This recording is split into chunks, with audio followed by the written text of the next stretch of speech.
This is The Healthy Healer, where true voice is your medicine. This is where we help doctors and other healers navigate through the challenging times by learning from the best minds in the healing industry. Laugh, cry, and be surprised. It's entertainment, education, and inspiration so you can continue to be the unique and amazing healer you were destined to be. Welcome to humanity. Welcome to The Healthy Healer with Dr. Fred. Hello, everybody. It's Dr. Fred, and welcome to the next exciting episode of The Healthy Healer. And as you all know, who we get on this show are healthy healers who have gone through their own journey and found their way to their own personal health, and then found their way with the help of the universe or whatever pathways they were on to having that health journey translated and transmuted into helping others.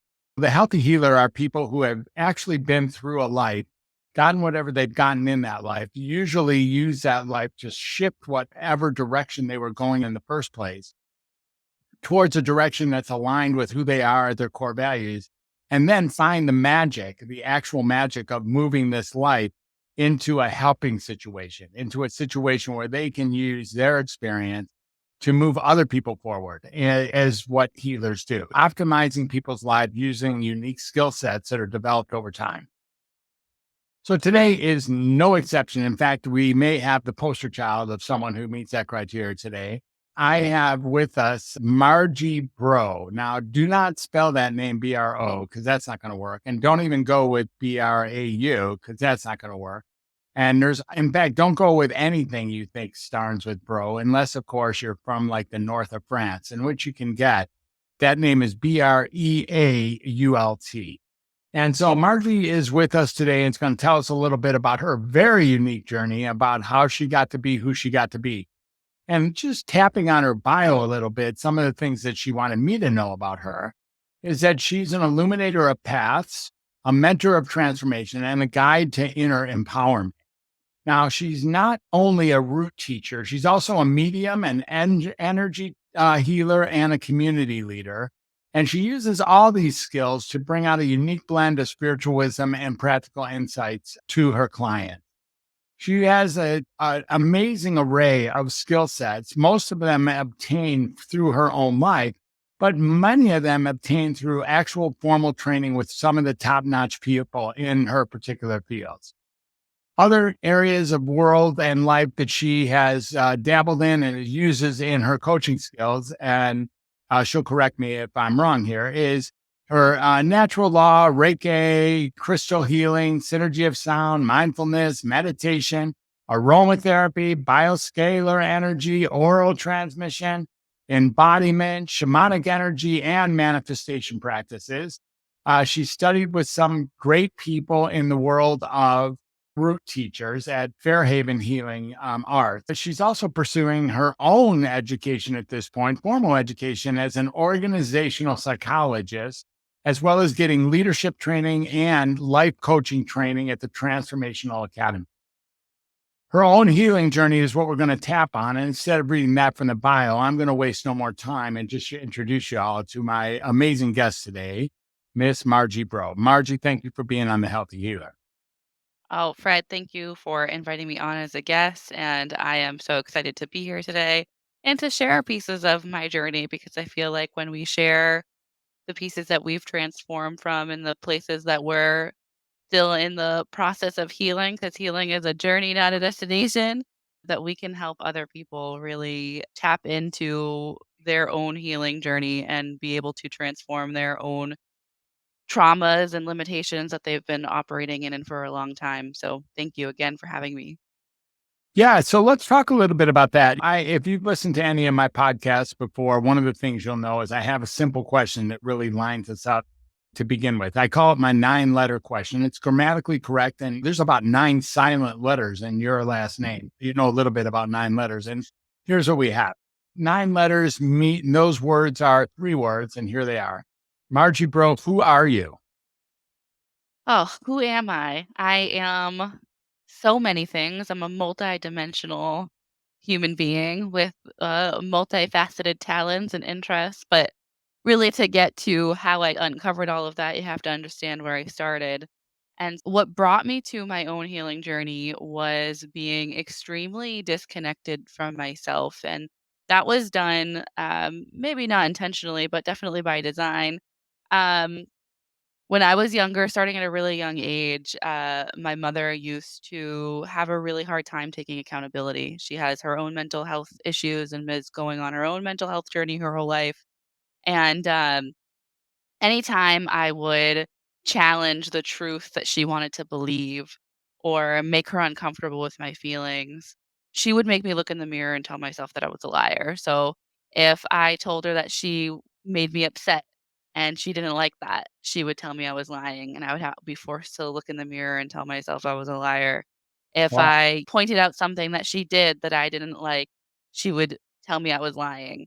And this was a pattern throughout my whole life Wow. of really inserting some sort of narrative or belief about myself that the more you get told it from a parent, the longer you believe that it's true. And I believed I was a liar and when all of these other stacked up things that she made me believe about myself that I agreed with along the way. And it made me really disconnected from who I really was. It made me really not be able to understand my own feelings and how to identify them because I mostly thought they were made up or lied. So I was really unemotionally or emotionally unavailable. I really had a disconnection from truth. I did become a liar because I believed I was one. And so there was a lot of patterns and limitations that came from that throughout my life. So really early on in my life, I felt a loss of control. There are some other traumatic events that happened Yeah. in there that created a lot of disconnection from myself and needing to gain control. When I was around 10 years old, there was sexual abuse that started in my life, and that happened at the hands of an older family member who was about 20 years older than me.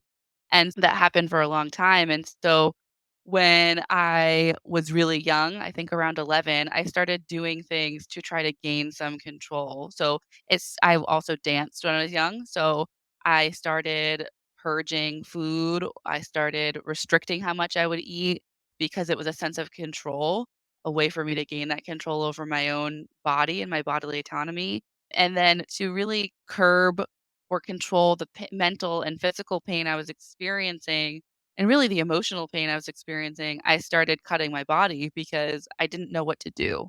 And so that started really the self-mutilation is what the first reason my parents sent me to a therapist. And I bounced from therapist to therapist until I was 18 years old because I was still lying in therapy. I wasn't being honest. I was still operating in a limited place, mostly because I was trying to protect my abusers, protect my mother, protect the older family member that was abusing me because I developed this persona to be a people pleaser, to really fawn over my abusers and protect them.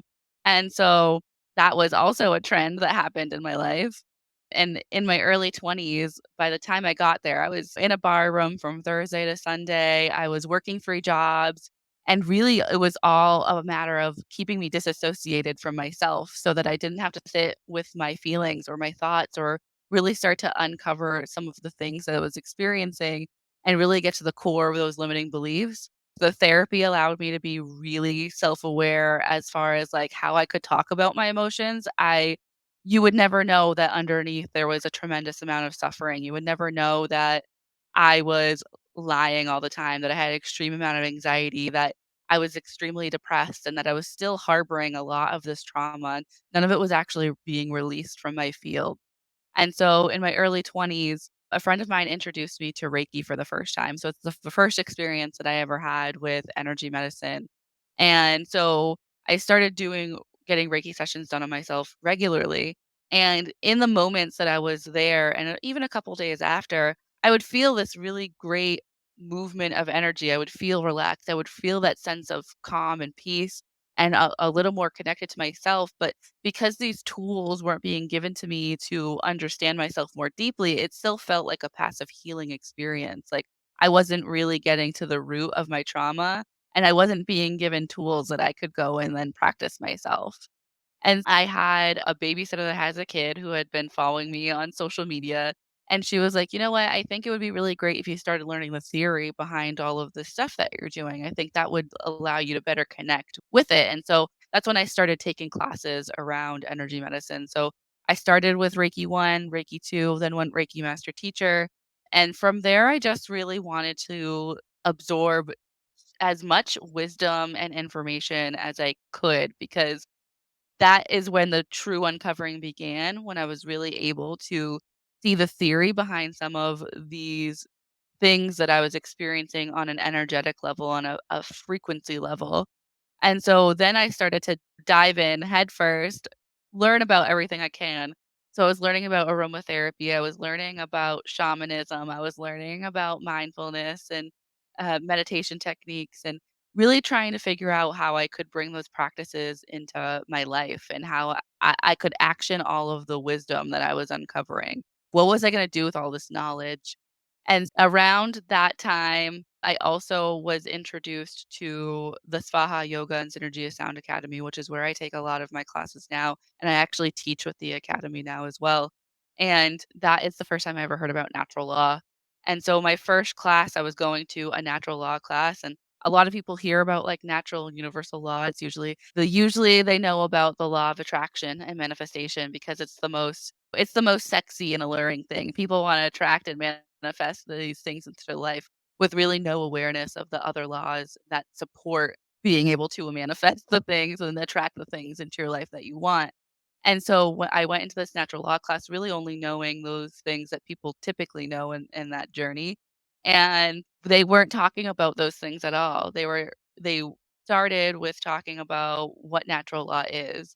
And natural law is like Bonpo, pre-religion, how Aboriginal and Indigenous peoples worked in unison with the universe, with the frequency, with the energy. So it's how they worked in unison with the water, how they considered the trees, how they considered the animals and the plants when they were moving through the world.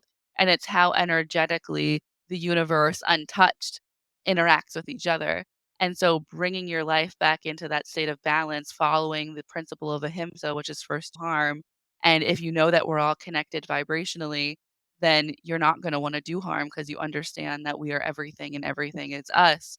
And then they started talking about the law of polarity, and the law of polarity is really was my ignite moment. It was the moment where I knew I was never gonna be the same again, and the law of polarity talks about how everything has a built-in duality in the world, and so often we put things in positive and negative, and we negate the other, and so bringing it back into the simpleness of an atom has both positive and negative attached to it, and we're made up of atoms, and the universe is made up of atoms, and so we must both have positive and negative to have balance, and so to really have that balance, you need to be resting in the eye, you need to be in the nucleus of the atom, having awareness of both and not negating one or the other. Because even if you are in this positive, toxic vibes only culture, if you live there, the negative still exists. And by not allowing it to have light,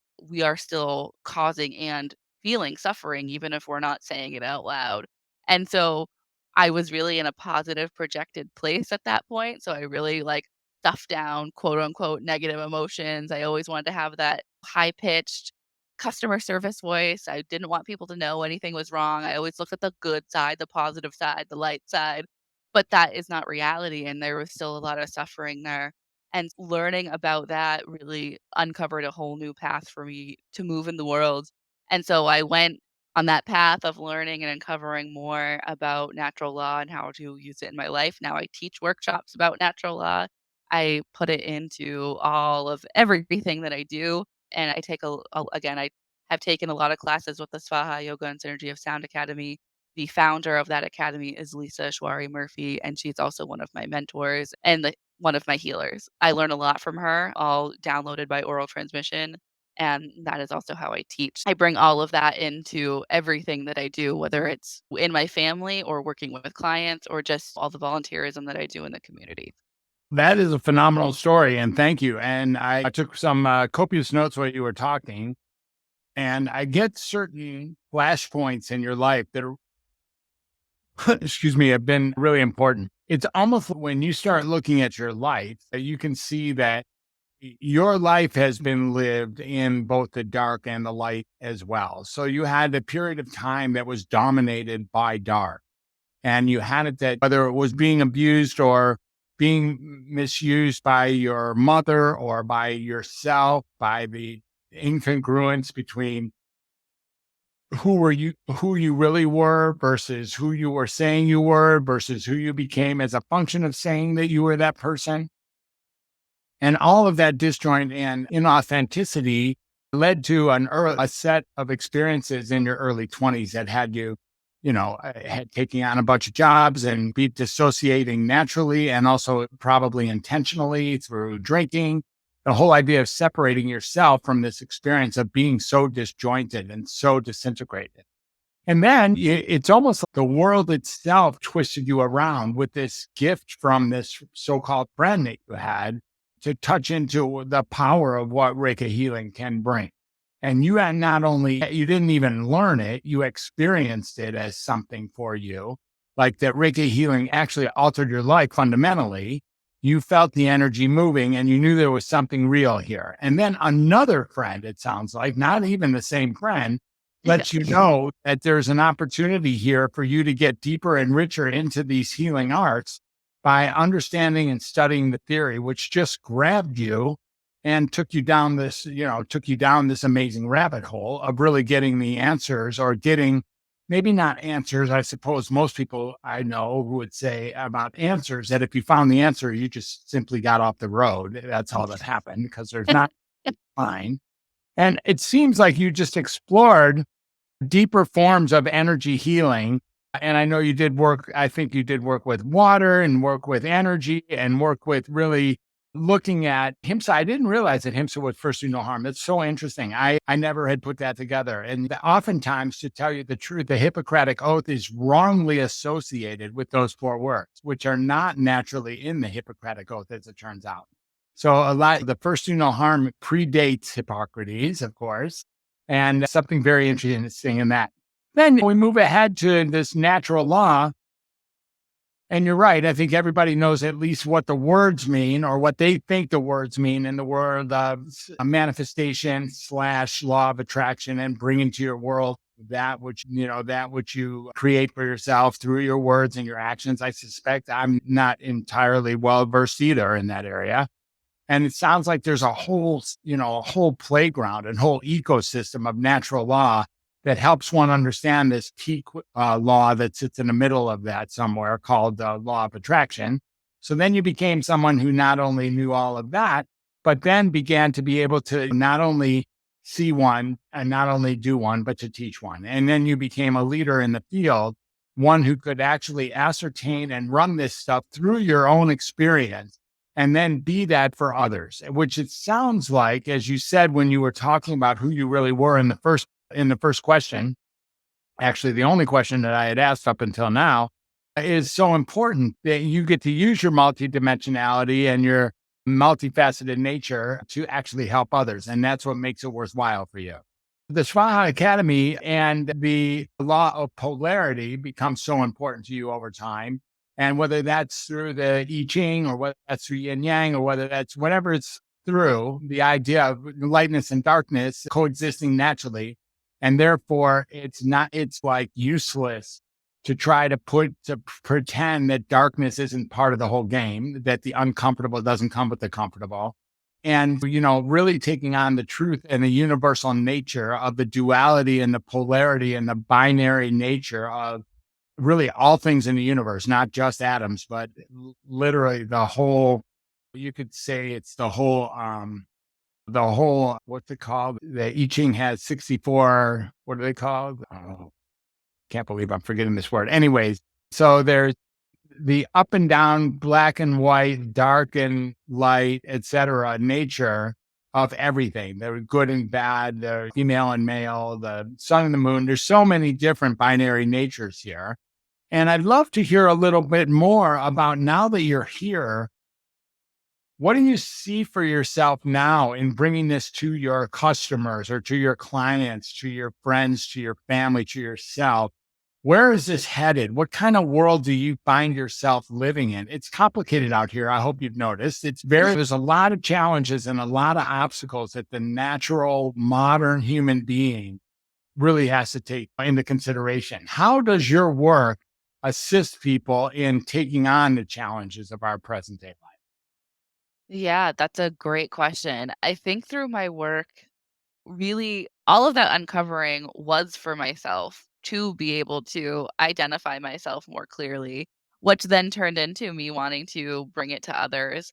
And with natural law, it allows you to really shift through and sift through things that are unreal and those limiting beliefs and those obstacles that have been projected upon us that unconsciously we have agreed to, and maybe in some cases consciously. And it allows you to create a new neuron firing pattern so that you can start to operate beyond those limited beliefs, so that you can start to understand your triggers and not judge them, but have so much compassion for them that you help yourself liberate from those things. It's not that we're ever going to get rid of trauma or that triggers don't exist. It's just that the way that we show up when those triggers come in and those emotions come in and how we react instead of jumping into the storm and being swept up and away with it, we can practice a pause and respond with that compassion with whatever we're facing. And the Yeah. more we can uncover, the more we can be balanced, the more that we understand ourselves and how we are truly limitless beings and multidimensional beings, the more that we are able to live in that balance more often than not. And this is a practice. I can talk about it as if I've been doing it my whole life, but I haven't. It's because I shared my story. I haven't been doing this my whole life because I didn't know existed. And it is a practice. It's not just something that you learn and then the next day you do. It becomes something that you have to intentionally be aware of and then intentionally practice because even as a practitioner, even as a teacher, even as someone who does all of these things, life still happens on life's terms. The world is still happening around me. I just choose what I focus my attention on. When you get to move out of that place of judgment and fear and you're in that separate brain that's looping with all these anxiety thoughts, I don't live there anymore. I Yeah. live in a place of being able to witness with compassion and not going into all of these stories that exist when an emotion comes in that might be uncomfortable. Yeah. Emotions are still going to happen because emotions are just energy. And when you have this conscious third choice of being able to observe that energy and allow it to flow through you and not getting swept up away with all of the stories that come with that emotion being triggered in your field, then you really respond to the world differently. And when we're thinking about the law of attention, which is one of the laws that is a universal law, where we place our attention, energy goes, and then we attract more of that. So energy goes where our energy goes where our attention is, and then we attract more of it.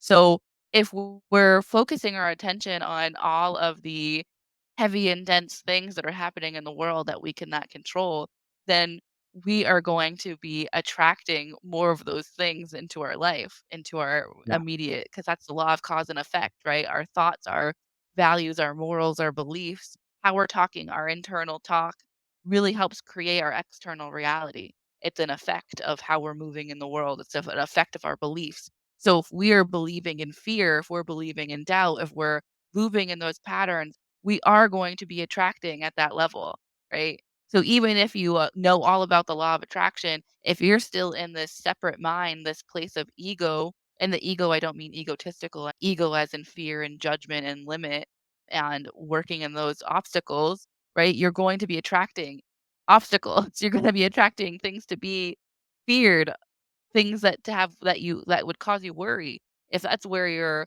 vibrating at, that's what you're calling in. Now, if you shift from that and to be into a compassionate place, compassion is the liberation of suffering. It's love in action.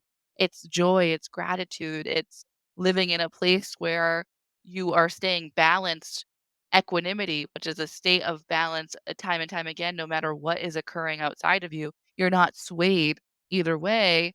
Then you're able to really carve out a new way in which you're operating in the world. And again, that's a practice that's intentionally done. When I notice that I have strayed away from myself because the trigger has gotten the best of me, it's not that I judge myself when that happens. It's an awareness of, oh, okay, there's some more work for me to do there.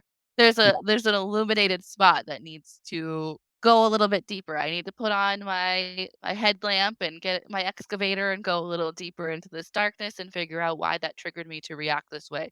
Why I didn't my knowing wasn't enough in this moment. And Yeah. coming into a place of being curious about it versus judgmental about it allows you to start to shift your pattern. Amazing. Yeah. All right. Two things come up at least right away. So the word I was looking for before, the 64, is the hexagrams. And what I now wanted us to make sure is that in my overall assessment of what you had said up until I spoke last time, I want to make sure that I was accurate in kind of the overview of what you had said earlier. Was there anything that I said that maybe needed a bit of a tweak or a correction? Or did I hear the story enough when I synopsized what you said in the first half of it? No, I think your synopsis was great. Okay, good. All right. Then the next thing I want to take is this next piece, which you just said. So it's really an amazing ride that you've been on for sure. And this idea of compassion, acceptance, forgiveness, and compassion, kindness, gentleness, love, authenticity. There's so many sweet, high vibration ways to be human that allow in our interactions to be with others that we otherwise might, if given our own default, might reject or become angry or become sad or become hurt or disappointed of all these negative vibration experiences. I honestly had never heard anybody just put the equivalent is that compassion is the liberation of suffering. I never really heard that, and I just adore it. I know you probably didn't make up that phrase, but yeah. But it's a phenomenal way to look at compassion. And that what occurs on the other side of the liberation of suffering is this joy and equanimity and balance.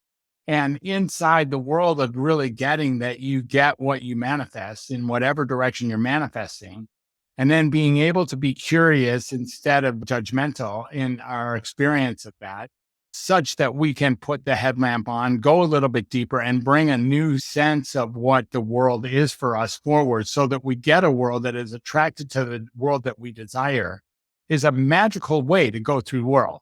And it isn't magical. What's so interesting, you can say that you were not practicing this prior to your 20s. I can hear you if you say you didn't know it was there and therefore you weren't practicing. But isn't it true that it's not it's like saying I'm not practicing gravity because I never heard of it. Yes, you were absolutely practicing it because it's a law. It's a natural law. It's not something you get to Yes. It was just I had no awareness of it. that And so we're all manifesting and using that law exactly of attraction all of the time. And now so 100%. if you can have awareness of that and then be able to start to shift your vibration and Exactly. how you're attracting and manifesting and what you're placing your attention on, you'll see that what you want, what you truly want, your soul's desire, your true desires will really start to really come towards you at Yeah. rapid speeds. So Yeah. and now in my life, it I don't even have to do much work around Right. what it is that I'm trying to attract and manifest. I Right. have that vision of what I want. I hold that vision, and then I let the universe do its job. It does conspire all the time. Yeah, It's 100x. conspiring for you all the time, and so when we have awareness of that's so powerful. It That is is. so powerful to know that if we can shift the way we're operating, if we can intentionally shift our vibration, because we have as human beings, we hold a vibration. Everything living, everything living and breathing here on this planet and in the universe above has its own vibration. And something really cool about human beings is that we have the power to shift our vibration. Now, so often we're vibrating in these heavy and dense places. And those heavy and dense places is where you're in that fear, that worry, that judgment, that greed, that hate. Those are just dense things to be operating in. Fantastic. and not negative or bad or dark, just dense. You're just in a Yeah. dense place. It's really hard to attract in a dense place. You're Yeah. heavy. You're very heavy and you're wearing all of that on you and you Yeah. don't know that you are. And when you start to shift on your journey and you start to more often be in those places of joy, of gratitude, of love, and being with that power of love and sitting with compassion and sitting with curiosity, the more you're there, the more you're attracting things at that level. And then energy wants to follow the path of least resistance. It's going to be a lot easier to get to you at that high vibration, that place that is light, because that is light and not dense. Yeah. It's going to be so much easier to attract from that place than it is at a dense place. And we don't attract what we want, we attract what we are. Yeah. So if you're sitting in this place of heavy and dense, even if you want the stars, you're still attracting from that heavy and dense place.